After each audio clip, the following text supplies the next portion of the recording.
Don't forget to follow us on social media for beautiful food and inspiration.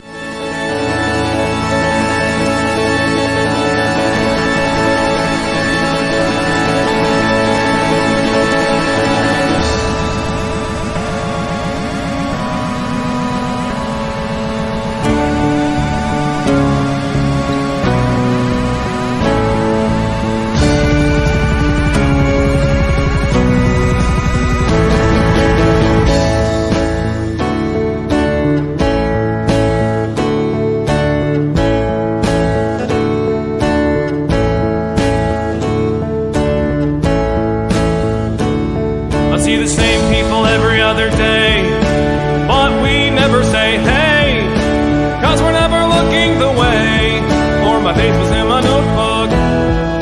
We passed each other, didn't look. But these are the people of the towns, of the towns, the towns, of the towns. And large cities are just a bunch of big small towns, overlapping side by side, big small towns.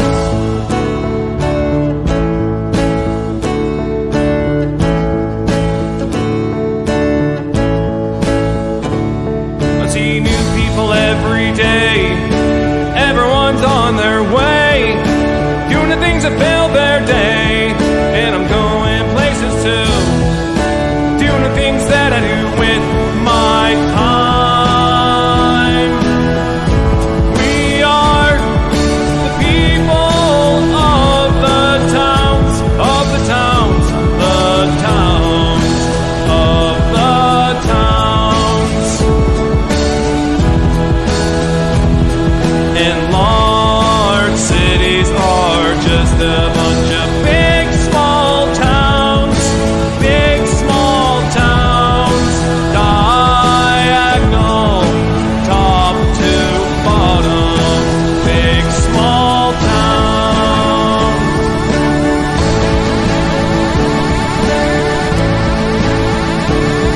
Be nice to the people of the towns, once in a while look around, cause what's going around's coming around. What came around's coming around. What's going around's coming around. Big, big, big, big, big, small towns. Word gets around in the big small towns.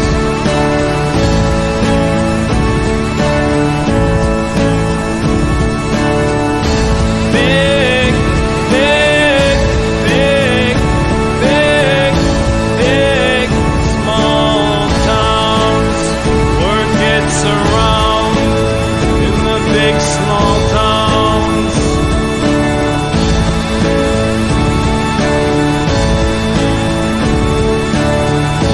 Big, big, big, big, big, small towns.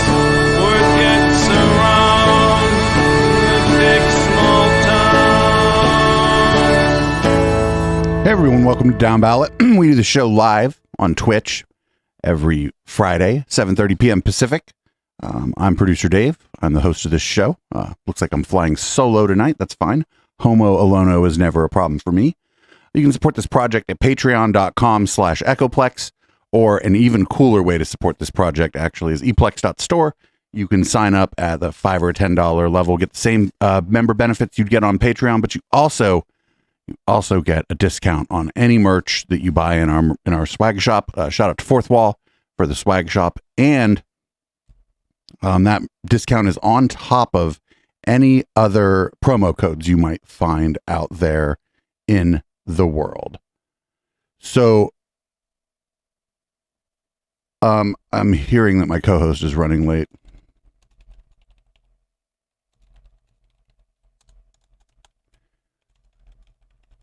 The show kind of was born out of the Sunday show. Sometimes we would have local news items on our Sunday show, our main news show. And sometimes I would take up almost half of the podcast portion of that show. So we went ahead and spun this off onto its other show. Been super fun doing this show. I'm glad we do it. We don't get huge download numbers on it, but we do have some dedicated listeners and dedicated viewers here on Twitch for that. So I am happy for that. And glad I have good co-hosts. I never really have to do the story list for the week. By the way, you can hit bang down ballot in the chat to find our links for this week, or if you're listening on the podcast, there's a link to our links in the show notes. So we're going to get started here. We're going to get started with our leading off segment. This is just the thing we decided to put first. There's no real reason I don't think that it ends up here. This is so there was an ex-fire chief in San Francisco who apparently got beaten up by an unhoused person in the San Francisco community. And it turns out that there's, as usual, as we often find with these stories, there's a little more to the story than what you were told initially. And it looks like well, this was retaliation. Now at 4, in an unexpected twist, the man accused of beating a former San Francisco fire commissioner with a metal rod is released from jail. The judge made that decision because prosecutors don't yet have testimony from the alleged victim. He did not come in. So the court had no choice but to follow the law, and that is to release Mr. Doty. From KTVU Fox 2 News, this is The 4. The DA in San Francisco says those charges have not been dropped in this case, but the suspected attacker could no longer be held in custody. Welcome, everyone, to The 4. I'm Alex Savage. And I'm Heather Holmes. This is just the latest development in this high-profile case. Our Christian captain was at court today and joins us now live. And Christian, can you tell us a bit more about why the alleged victim has not yet spoken with authorities? Yeah. That is one of the big questions that is outstanding right now. People are still trying to figure out exactly why that is. Meanwhile, the alleged victim in this case, Don Carmignani, the gentleman you were just asking about, did not show up in court today. So the judge said she had no choice but to release Garrett Doty from jail. Inside courtroom 20 in San Francisco's Hall of Justice, attorneys clashed over the future of 24-year-old Garrett Doty. Doty is accused of beating Don Carmignani with a metal rod on Wednesday, April 5th. Portions of the attack caught on camera. Carmignani suffered injuries to his head and jaw. Police arrested Doty the following day, and he's been in custody facing assault charges. Yesterday, Doty's defense attorney released video of a man she says appears to be Carmignani using bear spray on a homeless person in November of last year. Doty's attorney said Carmignani has been linked to as many as 8 similar incidents, and she says her client acted out of self-defense. My client, the video that was released yesterday, what does he do when Mr. Carmignani leaves him? He skitters away with his hat, his jacket over his head. Why does he do that? Because he knows Mr. Carmignani has a pattern of spraying and assaulting homeless people. The district attorney did release a statement saying charges in this case have not been dropped, but that her office had no choice but to allow Doty to be released. Quote, today the people moved for and were granted a continuance on Mr. Doty's preliminary hearing because Mr. Carmignani was unavailable to testify because of his injuries. His testimony is necessary for us to prove these charges.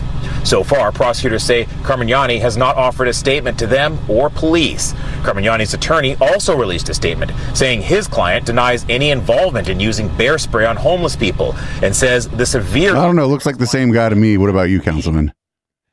I would have to agree with you there. It's hard to tell. It's like kind of shitty, like surveillance footage, but the build, like the gait, the way he walks, kind of everything kind of looks close enough that if he's not going to come forward, then it looks like, I don't know if this is self-defense because it doesn't appear to have been like, well, we don't know what happened before the video we saw here, right? But it looks like revenge, maybe, not self-defense, which is different. Correct. Yeah, it may not be direct, cause and effect, right? Like this guy bear sprays him, he gets up and tries to whack him with the metal pole. You're right. It seemed like very premeditated revenge. But yeah. But that still changes the story. Oh, very much so. And yeah, I'm if they accuse this guy of being the guy and he looks very much like and moves very much like the guy in that video bear spraying the unhoused individuals, then yeah, I would say that it does change things quite a bit. And he didn't show for the hearing, so obviously he got cold feet, or he was worried about how he was going to be painted. So they said it was because of his injuries, but if he was injured and couldn't go, there's plenty of technology that would allow him to appear remotely, right? Oh, of course, you would imagine so. I don't know what the rules are these days. Things may have changed, and maybe different county to county. And San Francisco might be a whole different kettle of fish when it comes to court procedures and protocols. So who knows? But you just have to figure if somebody's like the alleged victim of a crime and they're injured and are like, I don't want to come into court because it's painful. You figure even if that's not a thing that you generally do, you do the mulligan that time and you let them appear via Zoom. Sure. Or I'm traumatized by the suspect, right? By being in the room with the suspect. Or I don't know, have them make some kind of statement. I don't know. There's got to be some way that this guy can get his statement on the record. And it seems like it's from what the news is saying, he doesn't seem to have made an attempt to do so in any kind of way. No, yeah. Either he was going to show up. I think that's absolutely within the realm, is to issue a statement to the court or to the judge or the jury or whoever is presiding officer. So as far as I know, as far as we know, he did not do that either. So we'll definitely keep our eye on this. I actually was alerted to this by a local former council member who just loves following local political fodder, just like us. Perhaps we'll have him on sometime now that he's a former council member. He might be more interested in getting a little more candid. We shall see. But yeah, he posted this on his Instagram, the video of the bear spraying. And so he was one of the first I'd seen that actually had called out this guy for being potentially the perpetrator, not the victim. Quote, any speculation as to why my client didn't appear in court this morning fails to take into account that he's still recovering from an invasive surgery to remove part of his skull following the defendant's brutal attack on him. Well, there you go. Now, Doty does have conditions on his release. He has to check in weekly with San Francisco sheriff's deputies and has to stay away from Carmignani. Doty is due back in court May 23rd. Now, at this point, it's unclear if Carmignani will be facing any charges if he was, in fact, the man captured on video spraying homeless people with bear spray. Meanwhile, we have been standing here outside County Jail number 2 since about 10:30 this morning, waiting for Doty to be released. As you know, from your years reporting on the streets, it can take hours for a trustee or an inmate to be released. That is one of the reasons why we're waiting right here in front of the jail. We're hoping to speak with Mr. Doty as he emerges. We're live in San Francisco. Christian Kaplan, KTVU, Fox 2 News. All right, Christian, thank you. How long is that guy going to have to stand out there and wait? That's crazy. Man, on the scene. Live, right? Gotta love it. Well, that's how they get the stories, right? Who knows? He'll be out there tonight. I'm still here. I've had a frozen burrito from the bodega down the street, and that's all I've had to nourish myself for the past 48 hours, waiting for this guy to show up. So what's kind of interesting here is that they didn't include any statements from the defendant, from the accused, saying anything about the bear spray or whatever. But maybe his lawyer was like, hey, you need to drink a big cup of shut the fuck up, because I think we might skate on this one. Yeah, his attorney appeared earlier, that nice lady, and spoke on his behalf earlier. But yeah, I didn't see him. And it could be very well that he's not necessarily the best person to be speaking on his own behalf. So it's good that he has a defense attorney. I don't know if that's a public defender or or a paid attorney. I mean, their public defender is paid, yes, but by us and not by the defendant. But it seems like she's doing her job and defending him very well. That's good that they found that. Even like let's say the defendant ends up in jail, because I think like okay, in the moment, if you just got bear sprayed and you went after somebody with a golf club and you could barely see and shit because you were in like pain and afraid because they had just bear sprayed you, I think the self-defense, I think there's a case to be made there. But if it was like a couple days later, it's revenge. y'all are both violent, and y'all need both to face consequences, I think, for your behavior. Yes. And who knows? I don't know if this gentleman does have, other concerns, mental health issues, who knows? But it seemed like he was more antagonizing than anything else. It didn't look as I take the other guy's word that he was injured and that he sustained these injuries as a result of this attack, but it looked more like this guy was kind of just antagonizing him, not necessarily inflicting or trying to inflict a whole lot of harm. Well, we didn't see the whole incident. As you noticed, True. it went from two different. We saw one in front of like what appeared to be a gas station, and then another which was maybe somebody's Ring doorbell or something, where they were running down a street, running by. Yeah, I thought that was pretty fun. It was almost. It was. I mean, if it wasn't tragic, it'd be amusing, but it was kind of funny to see the different videos. Of this one encounter, and then and here they are running on the street after each other. So oh my. We're going to move on to winners and losers, where there are no losers. Although this is music to my ears. This first story. I thought it was always losers. Always losers. It looks like the giant Google complex just outside of downtown San Jose has been put on hold. So that's good as far as I'm concerned. To the South Bay, Google's huge development project for San Jose is on hold, and it's not clear when it's going to resume. Even with construction being paused, the effects are already obvious. ABC 7 News reporter Lauren Martinez talked with city leaders about what the future holds for this project. A report that Google's multi-million-dollar South Bay campus has been put on pause caused quite the concern Friday afternoon. Brought you all here to share that there's actually no news, which in this case is good news. San Jose Mayor Matt Mahan held a press conference to reassure the public nothing has changed. Is that the same on that TV there? That's the same crappy Zoom background he uses every time he gives his speech. He's like, I only got one background, baby. Yeah, well, they've only got a few photos that they're cleared to use under copyright law. San Jose Mayor Matt Mahan held a press conference to reassure the public nothing has changed since last month when Google announced it's assessing its timeline of downtown West. Google is slated to build a massive mixed-use project of office buildings and housing units on 80 acres around Diridon Station and the SAP Center. Like most internet-based companies, Google is shedding jobs. They speed up when there's growth and when companies are contracting, pulling back a little bit after a period of overhiring, they slow down capital investment. A Google spokesperson released this statement. As we've stated, we're working to ensure our real estate investments match the future needs of our hybrid workforce, our business, and our communities. It goes on to say they're still committed to San Jose. This project would go faster or slower based on Google's hiring needs, and that's really determined by the larger economy. Google has a 30-year development agreement. The timeline of when the tech giant decides to build will be determined like any other private property owner. Already, their presence has changed parts of downtown. The 100-year-old Kearney Pattern Works and Foundry closed to make way for the future village. Google helped relocate the popular Poorhouse Bistro to Little Italy.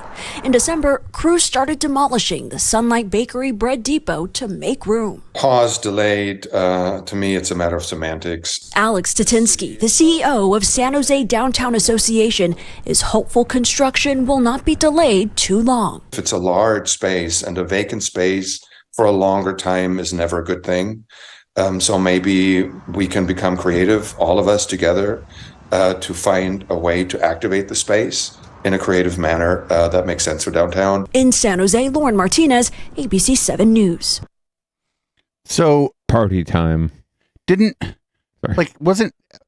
anybody think about the fact that just because it was boom time for Google now, that this is like a 30-year development project and we have no idea what the what the situation is going to be with the number of employees or the economy? Like, this is a kind of all your eggs in one basket scenario, which is, I think, a dumb way to do development. Well, it's all their eggs in one basket in that spot, right? They basically gave it up to one developer, one entity. It's not the whole, the entirety of development in the city, but it's certainly a big chunk of city land that's being used for, or former city, not really city land, private land, I should say, with city oversight. That's being used basically to sit vacant now. So yeah, I hope they do find some creative ways to use it, and that for me means party time. Yeah, party time. That means festivals. That means space to do shit, right? Vendors. It means arts festivals, music festivals. It means community spaces, farmers markets, whatever. All of the above. I think there's plenty of space there.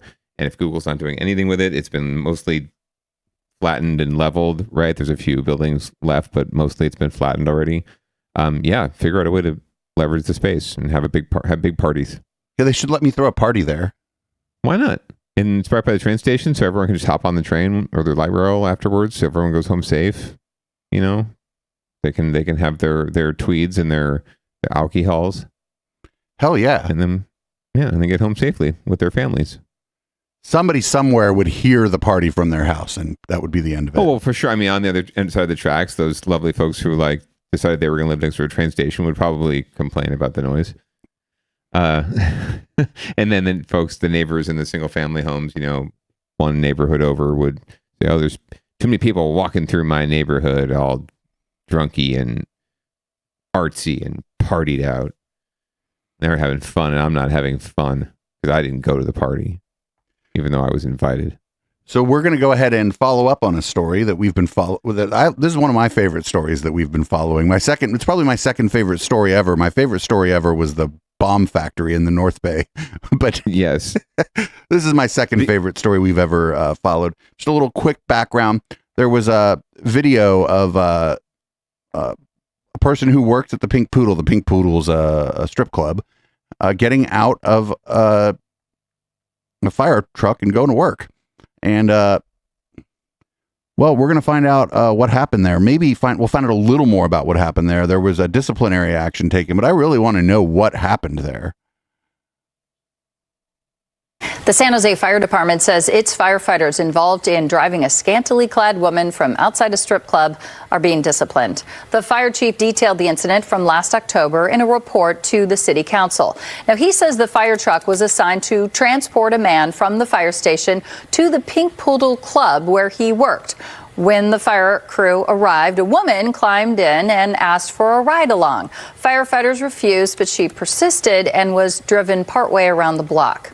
Now, the chief wrote, quote, I have initiated dialogue sessions with senior and middle management to reinforce professional conduct expectations, a process that will continue through all department ranks. The city now considers this case closed. And yet she persisted. Sorry. I don't think there was a story there. I mean, I love it. I love to hear about it. Like fucking critical support to that lady, but my God. Yeah. I mean, it's a nothing burger. Like she was in, hey, give me a ride along. I want to go on a fire truck. No. Please? Okay, fine. And we'll go around the block. We go to AJ's. We'll drop you off at AJ's. No, take me back to the Poodle. God damn it, lady. We have fires to put out. No, you don't. I'm listening to your radio. You got nothing. Take me. Fine. And then someone, gets it on camera. And it's all it takes. And now people are in trouble, right? It's just dumbassery. Like, what? Don't let the bikini clad woman onto your truck. Just don't do it. Someone's always watching these days. Just don't do that. I like how they used an Instagram video from one of my favorite San Jose accounts too, the San Jose Foos account. That's one of my favorite. That's one of my favorite Instagram accounts about the local area. They always get the best stuff.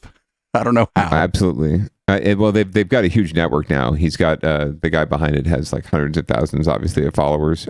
So he leverages that and gets stuff submitted to him all the time, right? He just at this point, I've spoken with him. He just really has to curate what comes in at this point. Kind of like you with the docket, right? On the Discord chat. Yeah. You need a docket, just go in there, and there's plenty of stuff. Allie's got at least 25 stories a week in there. So you can get what you need, right? So yeah, he gets to just curate all sorts of fun ass shit that comes into him from all across San Jose. That'd be a great interview guest, by the way, if you're familiar with that person. That'd be a really cool get. Let me see. Let me see what I can do. But good, he's a great follow. So please, I shouldn't even be giving up that he's a he, but whatever. Check out San Jose Foos. San Jose Foos. One of the literally, even if you don't live in San Jose, it's a great follow on Instagram. 100%. So up next, we have the suspect in the Cash App founder, Bob Lee, the suspect in the murder, has pled not guilty after some kind of postponement had happened in the court proceedings. He's going to pick case plea. against the man accused of stabbing and killing tech executive and Cash App founder Bob Lee. Just hours ago, a judge granted a request from the suspect's attorney to move his arraignment to next week. ABC 7 News reporter Mandy Del Castillo joining us live from the Hall of Justice with the latest development in this case. And awful audio. Yeah, we have yet to hear the tech entrepreneur, the 38-year-old tech entrepreneur from Emeryville, answer to the charge of murder against him. This morning at around 9:30, he was escorted into court, his defense attorney arguing that in order to do her job properly, more evidence, more discovery is needed, and saying that when the time comes to enter a plea, Mameni will be pleading not guilty. Now, Mameni's mother was the first person in the courtroom today. Much later, about 24 people described as friends and family of victim Bob Lee, including his 2 young daughters, were escorted in. Cameras also got our first glimpse of suspect Nemo Mameni dressed in an orange jumpsuit. A notable absence, Mameni's sister wasn't present. Court documents revealed she may have been the subject of a heated argument between the suspect Mameni and victim Lee before the deadly stabbing. Defense attorney Paula Canny spoke with reporters immediately after, saying Mameni will be entering a not guilty plea at his next court appearance. She's efforting more evidence, including police reports, the autopsy, the 911 calls, the affidavits in support of the search warrant. Canny says she's expected to have all that material by Friday. At an arraignment, the defendant is told what the charges are, and then the defendant enters a plea. And as the judge said, once you enter a plea, then you also have to make decisions whether or not you, quote, waive time. That is, if you're going to have a speedy preliminary hearing. So I'm dealing with the prosecutor, and I've said I need the discovery. Latest court documents detail a trail of evidence and alleged timeline, including interviews with mutual friends, elevator surveillance footage, and a text sent from the suspect's sister to victim Lee ahead of the stabbing, referencing the suspect, quote, coming way down hard on Lee. Lee, who was in town from Miami, was attending a work summit. He was stabbed and killed in the early morning hours of April 4th on Main Street near Harrison in San Francisco. Mameni was arrested 9 days later. And the district attorney is also speaking with reporters. She's doing that right now, saying that Mameni is a flight risk. Now, the court date for his arraignment has been moved to next Tuesday afternoon. ABC 7 News will be in court then as well. I'm reporting live in San Francisco. Amanda Del Castillo, ABC 7 News. Okay. Sounds like there's just a little bit more than meets the eye here. Just a bit, especially that Amanda Del Castillo can't even pronounce her own name, but yeah, there's things happening here. There are things going on. I'm glad we're following this and tracking it. So we'll see as the nuances come out, but we'll learn more. I don't know what's going on. Like, we're gonna hear more from the accused, from the accused's sister. I'm already getting a certain kind of vibe, but I'm going to kind of back off on any speculation here. I'm feeling a certain kind of way based on how tech entrepreneurs have behaved in recent forever, or how people's bosses have behaved in forever, and how men treat women. Maybe, I'm just starting to think. Me too. Starting to think maybe there was a little something that we're going to find out later. Me too. Hashtag. Yes, we'll see what comes out of this. What kind of malfeasance led to this? As we discussed before, right? It's things like this. It's oftentimes and most times someone and there was probably some sort of reasoning behind this, right? And maybe it was revenge. Yeah, I don't know. Well, I'm loath to speculate, but like you said, like you said, me too. Yeah, exactly. Hashtag. So we have a Concord High School. This is a far less impactful, I think, story than the other one, but a Concord High School is changing its mascot because I'm just taking a look at the still shot here. I'm guessing the mascot was a racist. Well, it's it's the Minutemen. Basically, and someone had a sad over the Minutemen, and now people are having a reverse sad saying, no, we love the Minutemen. There were we need to keep the Minutemen. So we're going to find out the controversy. I can tell you one thing. They're not going to be the crocodiles. Well, that's unfortunate.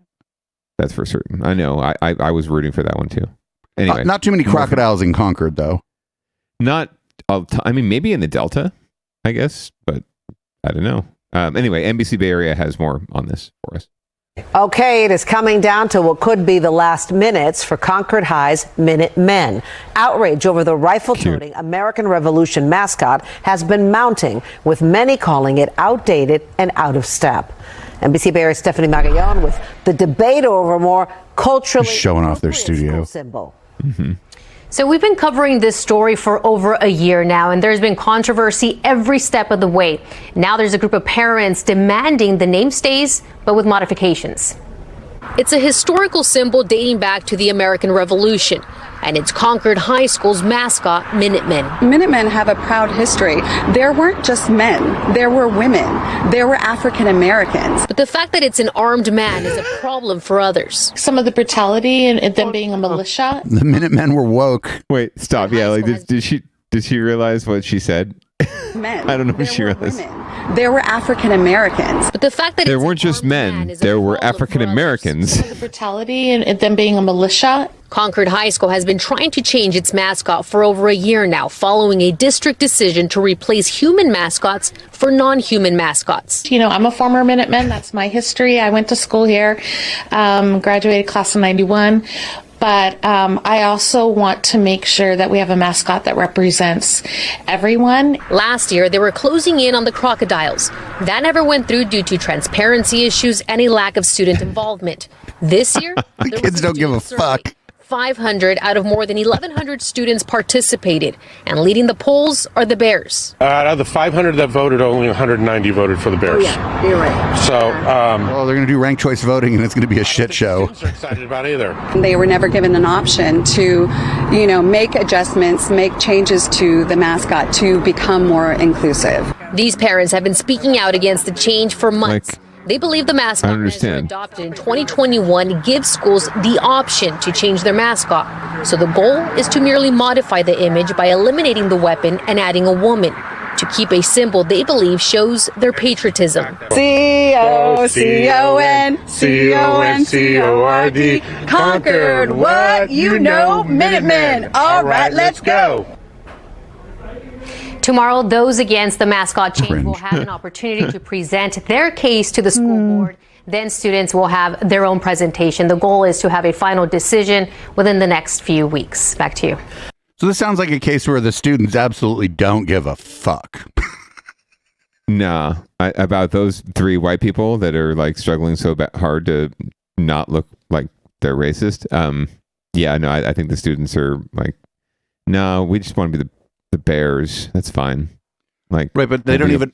Only 500 of the 1,100 students like voted on it, and then only 190 of them. Like, I'm telling you, the people. This is all about the parents. You could tell those parents were like townies, right? Where they have never they've never left Concord, and they're like trying to relive their glory days in high school through their fucking kids. And I bet one out of the three of them probably don't even have kids in the school, right? And then the other two, I guarantee the other two, if they do, the kids don't care. Like, I'm pretty sure. At least one or two of them have sterilized themselves with, tons, crystal meth use. I don't know. But, I have a feeling that this is, as usual, a parent-driven effort. It usually is, or an alumni-driven effort, right? Or something like that. And the kids are, just sort of caught in the middle. Although I will point out, 500 out of 1,100, that's pretty good voter turnout when it comes down to it. Frankly. Yeah, what was the voter turnout in Concord for like the midterm? In terms of like the overall population, I'm guessing like maybe a quarter of the population actually turned out. Like only half of the population is registered to vote. But in this case, it's you don't have to be registered as a student, just be a student. So still 40% sounds like 45% of students voted. That's not bad. It's pretty I'd say that's a representative sample. I think a mathematician would even argue it's a representative enough sample. Because there's, you figure amongst the 60 or so percent that don't give a shit or didn't respond, like they're either apathetic or they'll go along to get along, right? Or They, maybe, who knows, maybe they like the Bears too. Or like some of those students are seniors and aren't even going to be around when the fucking thing changes. So what, like, you know what I'm saying? Like, yeah, it's like it's much ado about nothing to me. But I love that. We're going to get rid of the gun and add a woman, and that's going to fix. That's being more inclusive and fix everything. I was going to ask at first, like, are they just going to make the Minuteman black? Like, I mean, that's the simplest way. But how do you do that in a monochrome logo? Right? I like how the one lady said that some of them were African Americans, but the Minutemen existed in a time before the country had become a country, so nobody was any kind of American actually yet. Correct. And I just she otherized, like, not just women, but African Americans as I don't know how she views them, as some sort of separate species. Like she said, there weren't just men, there were women, and there were African Americans. It's like, so that's like separate from men and women. African Americans. Like, but I know it's like a nitpicky dumb thing, but none of them were Americans yet. Like none of those people were American absolutely citizens. not. Yeah, but she might as well just have black people. But obviously there's a little issue there in terms of her definition of inclusion. But anyway, we shall follow this, and we will let you know what the final decision is. If it's the Bears or if they use ranked choice voting, and it turns out to be the Wombats. But so the policy that was put up was like, let's just not use any people at all, which I think is actually a pretty good policy, because it then you're not really taking a position on any particular individual or any particular mascot. You're just saying, hey, let's do inanimate objects or animals just to kind of solve any future problems we might have if we name the school after somebody, or make a mascot out of a group of people, and then we learn a little bit and go like, nope. Yeah, there's very simple ways. Aminals, name it after the neighborhood it's in. Most schools are in a neighborhood, so name it after your neighborhood.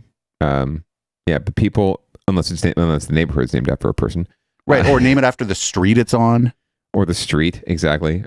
Where it, now we have a school down the street named in that way after a street, the street it's on. However, I don't know the history of the person whose name is on the street.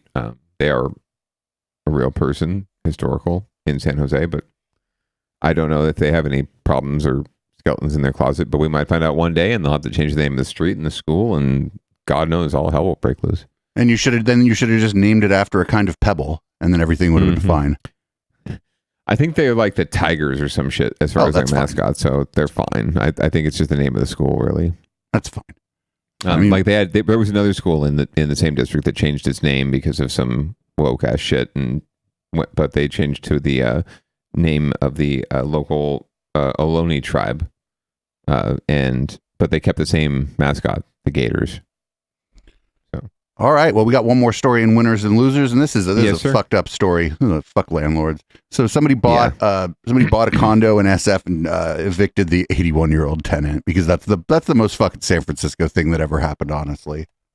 The news at 11 starts right now. Thanks for joining us. I'm Terry McSweeney. And I'm Gia Vang. Well, she's been told to be out by tomorrow. An 81-year-old San Francisco woman is being evicted from the home she's owned for decades. But she says a loan she took out to pay her property taxes began a series of issues. And that led to her home being sold for half of what it's worth in a foreclosure auction. Wait, what? She says she's not moving out without a fight. Here's NBC Bay Area's Alyssa Gord. Wait, no, she got hella fucked then. She also got, oh no. Yeah. Yeah, I'm a tough old bird. For the past 30 years, Rosemarie Benter has lived in this Victorian condo in San Francisco's Upper Haight. She was able to buy it through a joint ownership agreement. Now 81, she has many health issues and money is tight. I'm very weak.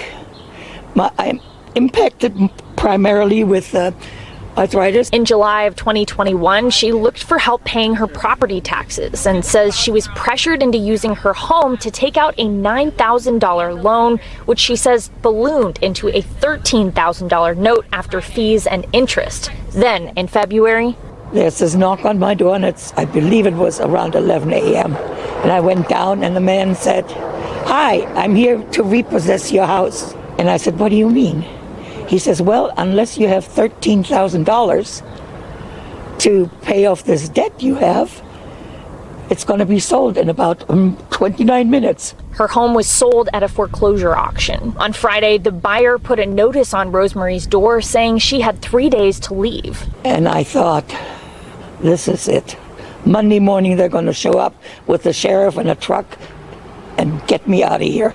The notice to vacate on Rosemary's door told her that she'd need to vacate by Monday, but her attorney says it would likely take longer than that for an eviction proceeding to take place. Legally, we would anticipate that he is going to file an eviction, an unlawful detainer, to try to evict Ms. Benter as quickly as possible. That's Rosemary's attorney, Darren Orr. He works with the nonprofit Legal Assistance for the Elderly. He says they plan to defend Rosemary against any eviction filings. Monday, they are also planning to file a suit against the broker and the lender Rosemary worked with, as well as the new buyer, asking the court to find Rosemary as the lawful owner of the condo. Ms. Benter is taking action to try to undo that sale and void that unconscionable loan. And we are hopeful that justice will prevail.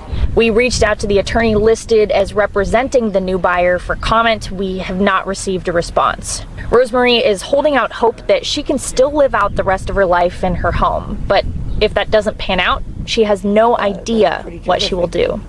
But I can't live on the street. And I can't afford anything.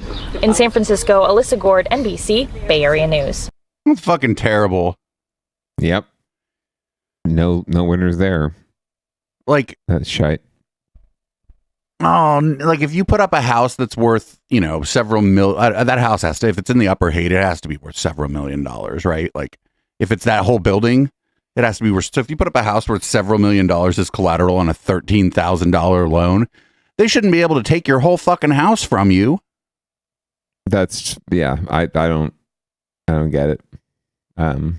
But hopefully now that it's got media attention and it's got NBC on the case, Alyssa Gord is on the case, so hopefully she'll get some attention. And since she was the owner of the house, she's entitled to the money that it got sold for. But then they sold it for like half of what it's worth, right? But even then, she would still have enough to pay off this debt, right? And more than likely, live somewhere and live comfortably, as long as she needed to. Even if it was half of what, $1 million or unless there's some shit that happened where she doesn't even get the money, and then I'm like, burn it down, lady, burn it down. Yeah, right. Tough old broad, she said. So I trust that she's going to bring it. And her attorney seems pretty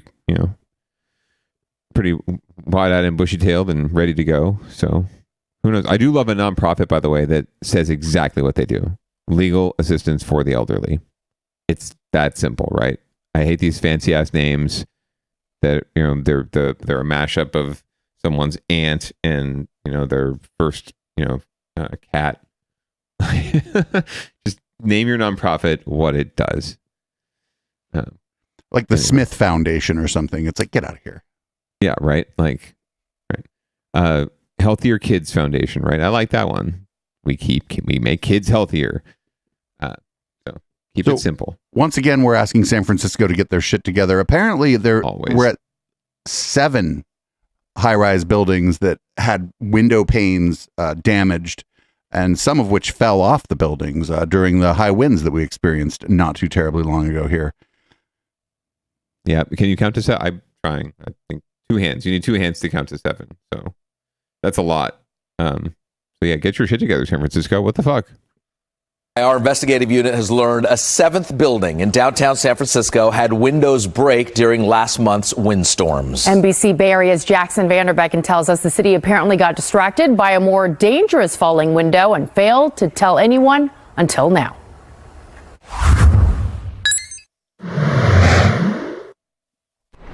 The building is at 580 California.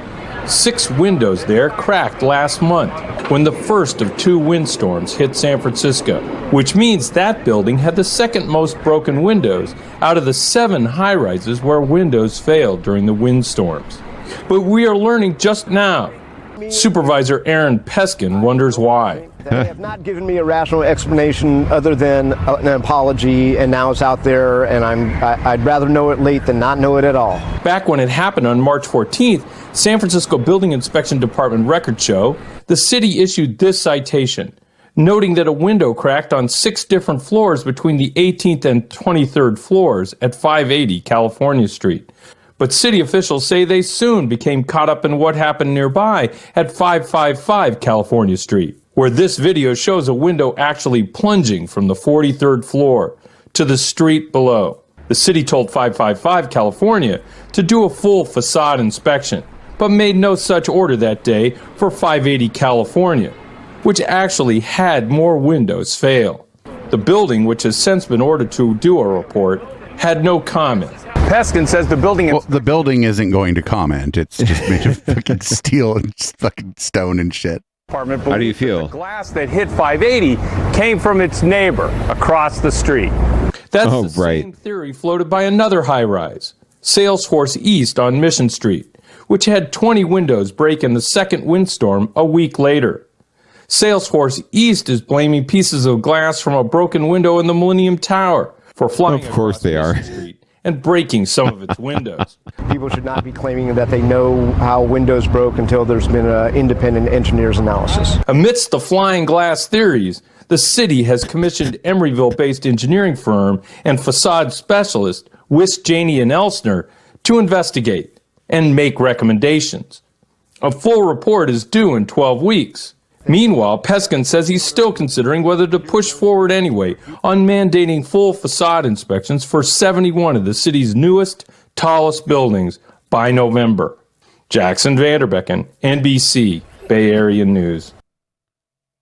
So the reason the city got distracted by the other windows is because one of them fucking fell to the street. And these other buildings seem to have held up a little bit better. The windows cracking and shit. Don't get me wrong. If you're in the building while that happens, you probably are like, oh, fuck, right? Yeah, this is not good. And it's probably like a slow crack too. One of those, like you're watching it like, oh no, right? Yeah, I forgive them for triaging. I think that, you know, and as usual, this is probably just a lot of blowhardery of, you know, we should have been told right when all this shit happened and blah, blah, blah. And it's like, dude, we were busy fucking keeping windows from falling on people's heads. That being said, like, aren't there fucking building codes when in a city like San Francisco? It's not like San Francisco is immune to wind, right? Or hasn't seen, I mean, yes, it was pretty extreme, but that's kind of the shit that you're supposed to design for, is like 100-year storms, 100-year earthquakes, right? 100-year wind, right? Like you're supposed to design so that your building can withstand the worst of the shit. And so I'm a little low-grade shocked that, you know, this many buildings are seeing windows fail, and it has to be a byproduct of either, you know, just lack of inspection, lack of oversight, or lack of a code.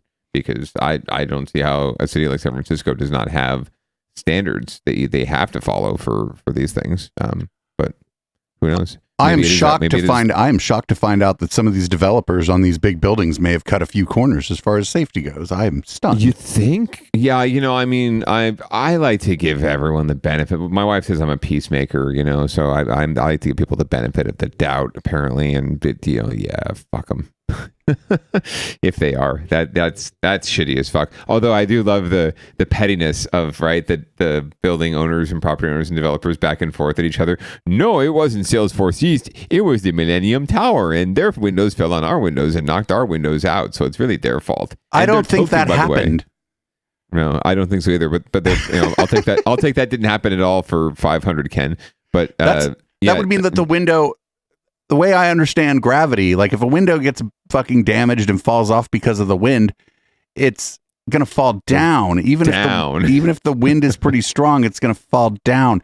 Getting across like a couple lanes of traffic and like hitting the building next to you, that sounds like a unlikely scenario. Not at a high enough level though, where it's going to cause, like, right, like it might hit. I could see it falling from a high level and then hitting a lower level floor, but it's not what caused the damage up here. You know, in your space, in your building, it didn't cause the high level damage. It's just stupid pettiness back and forth, and then they're probably like, oh, and by the way, the Millennium Tower is leaning. You know that, right? It's leaning. They're all fucked up. It's their fault. Yeah, I'm usually down to bash the Millennium Tower, but in this case, I'm like, you know, fucking let's not bash the Millennium Tower in this case. The Millennium Tower has had a big year, or a big couple years. Let's back off. It's gotten a lot of press, a lot of pub. What Well, so yeah, SF, get your shit together. If there is no standard, get one, or at least hold people to it. I would be, you're probably right, Producer Dave. It's probably the second thing that they're cutting corners and not getting called on it. But now they are, because people are having shit fall on their heads. When glass falls on people's heads in, a downtown business district, shit's going to happen. Well, let's move on to Down Ballot Watch. Our first story is this is the Alameda County DA. We've been covering this a lot. She's fighting the backlash to her administration. I guess she held a rally, which is a really kind of out of the ordinary thing for a district attorney to do. Generally, the district attorney isn't holding rallies. So let's see what's going on here. Signs, too. Her election in November was historic. Pamela Price, the first black woman to be voted in as Alameda County District Attorney. But by her own admission, she has faced backlash since taking office. Today, a rally was held in defense of the DA. Good evening and thank you for joining us. I'm Dion Lim. You're watching ABC 7 News at 11. Today, supporters organized a rally in Oakland to give DA Price a chance to lay out her vision for the future of the district attorney's office. ABC 7 News reporter Ansar Hassan was there. Alameda County District Attorney Pamela Price was introduced to cheers, and then she broke into song. Ain't gonna let nobody turn me around. I'm gonna keep on walking, keep on talking, walking up the Freedom Road. Organizers rallied Price supporters on the steps of the Alameda County Courthouse in Oakland to counter what they see as backlash against the newly elected DA. That's what it is. It's the backlash. Anytime you stand up for justice and freedom, there's going to be a backlash. But ain't nobody gonna turn me around. DA Price outlined some of her accomplishments, which include prioritizing victim services, hiring more lawyers and investigators, establishing new guidelines and procedures for charging and sentencing, and launching new programs around restorative justice, policies which she campaigned on. We launched a pilot program in collaboration with the Court for Transitional Youth ages 18 to 25 who got caught with a gun for the first time to divert them from the criminal legal system and pair them with mentors and not give them a felony. Her supporters criticized some early recall efforts and strongly refute claims that Price has been soft on crime. It seems before it's just the DAs, the deputy DAs they could throw whatever enhancements they wanted. We have over criminalized young people. We have over criminalized people of color. And she's coming in and we're saying, no, we're going to reform this. And people don't like it. If anybody take a life, they need all the enhancements they can get. They need to be in jail for life with no parole. A group of about a dozen people held a rally before and then during the Price rally. They argue that Price hasn't been transparent in some cases, such as with Jasper Wu, a child who was killed by stray bullets on I-880 during what police say was a gun battle between rival gangs. They're also concerned about Price's sentencing policies. Like I said, transparency with these cases where we could understand, then I think that would really help the community. This system was not broken in a day. It will not be fixed in 100 days. It's just not possible. Price says she inherited an organization that was in chaos. She criticized the media for allegedly not being as critical of her predecessor, Nancy O'Malley. She ended by reminding the crowd that she won on a platform for change, which she intends to deliver. Change takes time and patience and courage and telling the truth. In Oakland, Ansar Hassan, ABC 7 News. I don't know what's going to happen there. I don't think she's going to, if they try to recall her, I don't think it's going to work. I think she's clearly got the support of the community, it looks like. Well, I think she recognizes and has read the writing on the wall, right? And her supporters have too. So they're coming together. They're going to circle the wagons. And I think hopefully earlier than Chesa was able to. And I also don't know that it's going to be as high profile enough as it's going to have to be to take her down. So good on her for getting organized and getting rally signs and getting people together and singing in the song and doing their thing. And hopefully, yeah, you're right. I hope you are right. I hope she is successful in beating it back. I hope that it doesn't even get to the ballot, but we'll see. So I haven't seen Like Chesa Boudin was like a big deal, like in sort of right-wing Twitter, and Tucker Carlson talked a lot about him before Tucker Carlson was let go unceremoniously from Fox News. And I don't see any like murmuring even about her, like in the broader sort of right-wing sort of tough on crime griftosphere, the wing, or as this guy Driftglass calls them, the wingnut welfare griftosphere. And I don't know why that is. I don't know if it's because it's Oakland and not San Francisco, or if it just hasn't hit their radar yet. Don't know. Possibly, maybe a bit of both. Who knows? And it's not as sexy as like San Francisco, right? Like Alameda County. Where's Alameda County? Where is Alameda? Star Trek 4 reference. But San Francisco, it's like, oh yeah, the woke capital of the world. Those crazy San Francisco-ites, right? San Francisco already has like a name, right? A reputation in that community, so it's very easy to create the meme around it, right? Whereas with Alameda County, maybe there's just not that cachet, right? So they have to lean on the fact that she's a black woman. They could, and people don't want to be racist.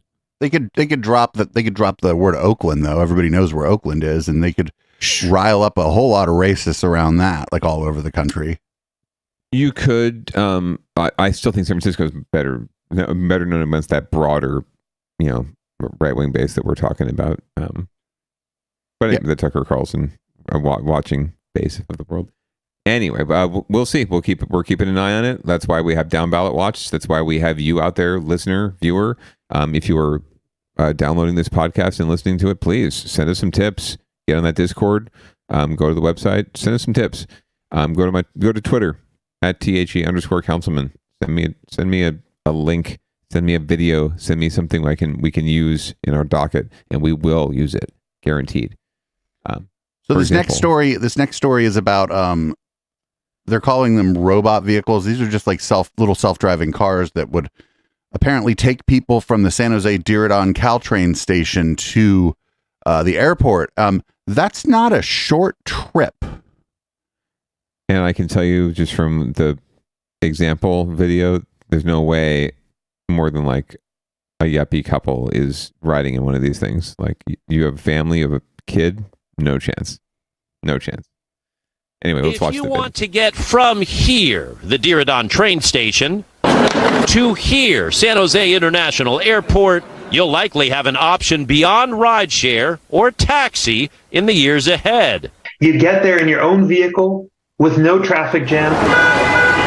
Glideways, a Bay Area startup making these driverless electric-powered pods, fucking startup, is working with San Jose to design a system to ferry people the 3.5 miles between trains and planes faster than Uber or a bus, largely because it will run on its own tramway and won't need a driver. If you're going to take a bus, you got at least one interchange, possibly two.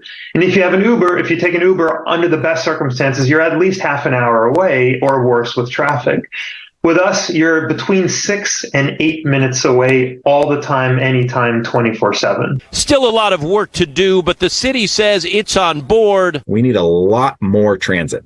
And wants people to this isn't public transit as faster and even more exclusive than their own cars. It would have its own roadway, right?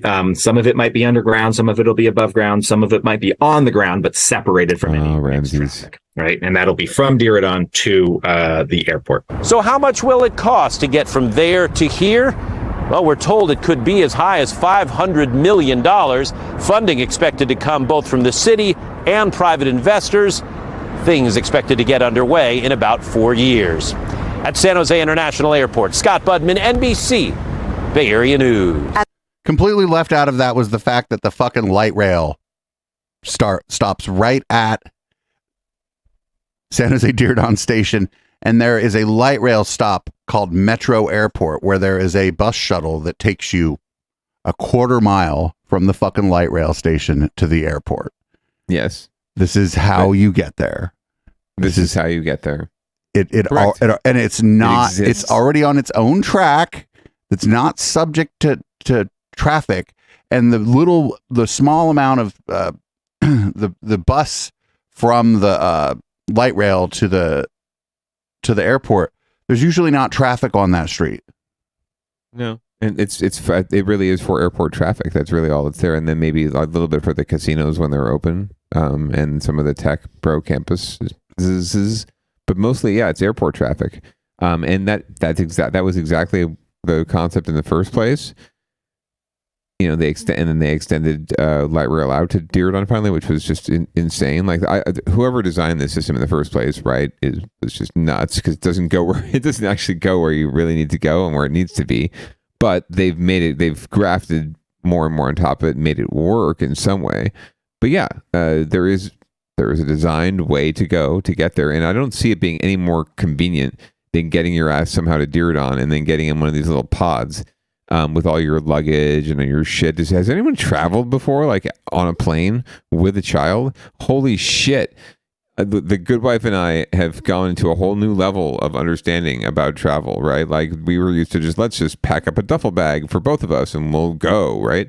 No, it's like we take the whole fucking house and put it on the plane, right?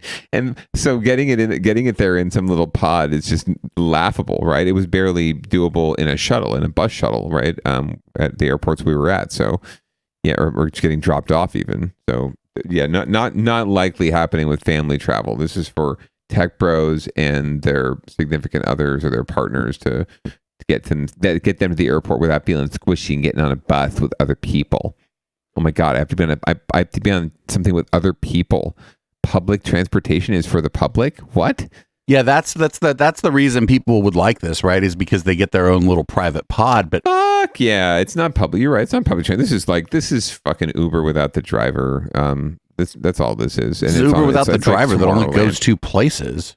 Yeah, it's Tomorrowland. It's like the monorail at Disneyland. It's just like it goes to the hotel and it goes to Tomorrowland. That's the monorail. I mean, that's probably what people want. But like, yeah, there's no reason for this. They say it's, what did they say? Fucking 5. How long did they say it would take? I forget. But it's only 8 minutes. 6 to 8 minutes. It's only 15 minutes, like from one of the light rail station to the other. And like the other thing is the light rail takes you through downtown. So say you have a couple hours between like the time your flight leaves and the time you show up at San Jose Diridon. Well, if you go through downtown, you can maybe pop in and get a cup of coffee or something somewhere. Or concha. Or like a hot chocolate or something, or maybe a burrito. Yeah, you get something, or at least see some of downtown San Jose. But this thing, I don't know where they're going to put it. I don't know how they're going to put it there. I don't know how they're going to get permits for any of the stuff. People are going to complain like crazy about the construction. This is dead on arrival. This is absolutely dead. This is vaporware. This ain't happening.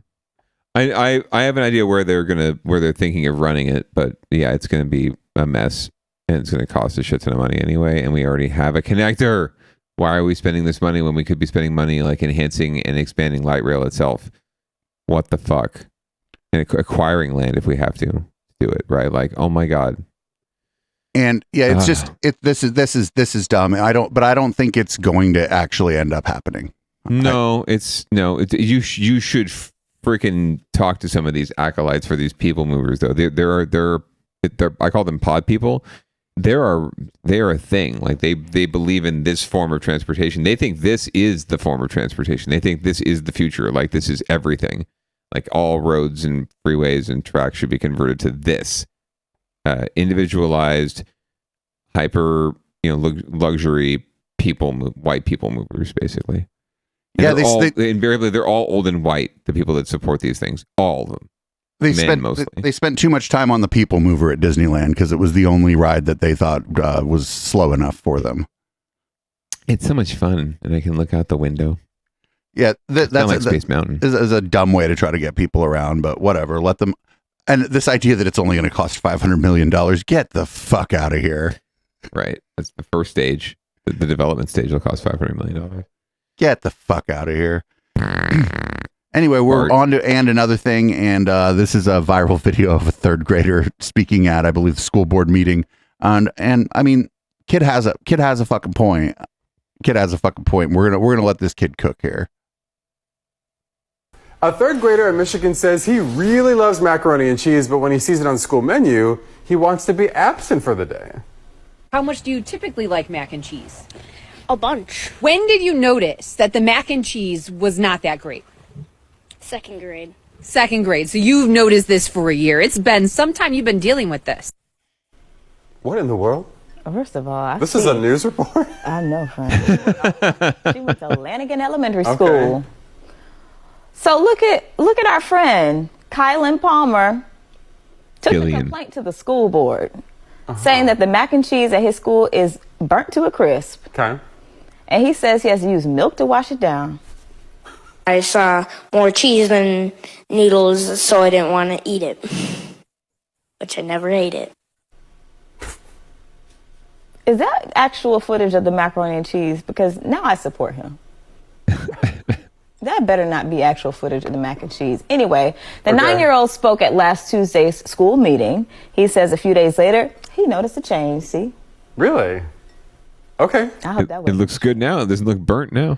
Now he wants to encourage other children to use their voice and know that their voice has power. I want to know more about this fit.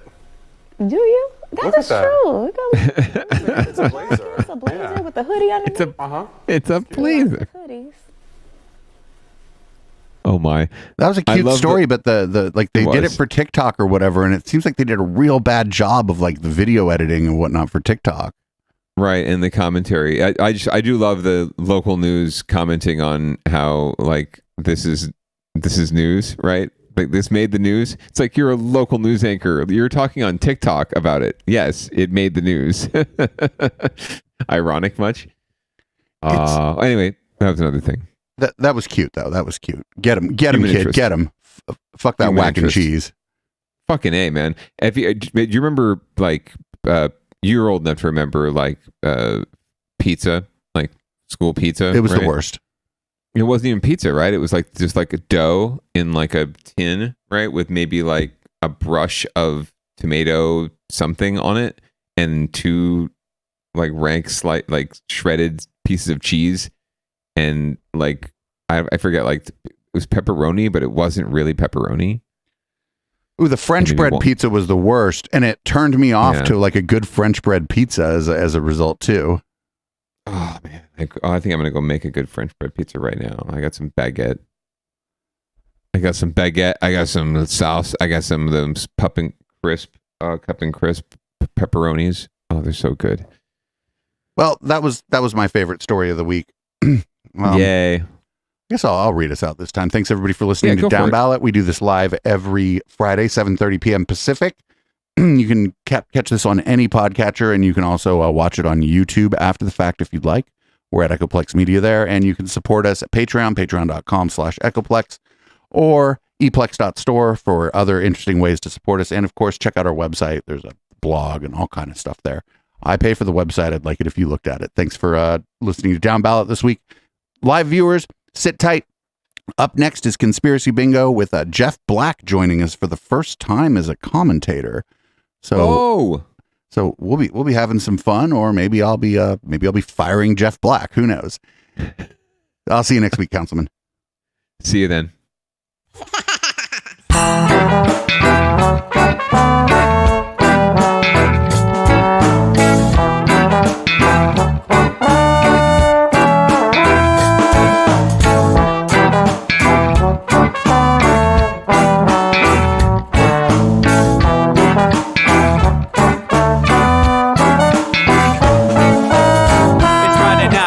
Time to get the party started. Pick up my phone just to check and see who's calling. Dress up real nice for the ladies at the bar, and I'm driving in my car just to get to where they are.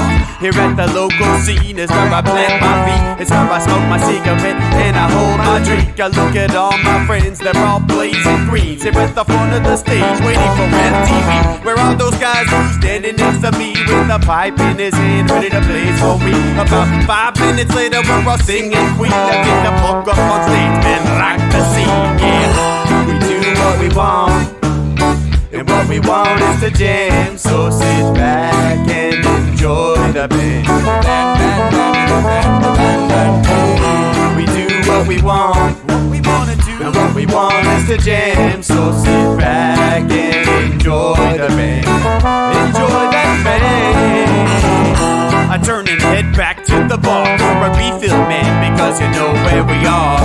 We're headed out to the car to smoke another one and another one. Now just when the magic starts kicking in, I hear relapse playing, you know it's time to head in. Alright everybody, now it's time to grab a new drink. Spark it if you got it and then pass it to me, yeah. We do what we want, and what we want is to jam. So sit back and enjoy the band. We do what we want to do, and what we want is to jam. So sit back and enjoy the band. Enjoy that band. Last up on the bill for the show tonight is Down and Dirty at 5, so we're headed outside to spark up another joint. Now who's got my lighter? Stoner E, of course. Shouldn't you be inside? I'm all up in this bitch, being who I gotta be. I'm fucked up like the U.S. economy. The truth is that I don't think logically. Stoner E take you on a psychedelic odyssey. Now inside motherfuckers is rockin' me, and outside shit we smoke a lot of broccoli. Rocky the roller, yo, that sexy girl be jockin' me. Ain't too drunk to fuck, but I'll probably do it sloppily. We do what we want to do, and what we want is to jam. So sit back and enjoy the band. Enjoy the band and enjoy that band. We do what we want to do, and what we want is to jam. So sit back and enjoy the band. Marley say that he like jamming, and he hope he like jamming too. Well, I gotta say, thank you, Bob, we do. Yes, I gotta say, thank you, Bob, we do. Well, Bob Marley said that he like jamming, and he hope he like jamming too. Well, I gotta say, thank you, Bob, we do. Yes, I gotta say, thank you, Bob, we do. Yeah, we do what we want, and what we want is to jam. So sit back and enjoy the band. We do what we want, and what we want to do, what we want is to jam. So sit back and enjoy the band. Enjoy that band. We do what we want to do, what we want is to jam. So sit back and enjoy the band. Enjoy that band. We do what we want, and what we want is to jam. So sit back and enjoy the band.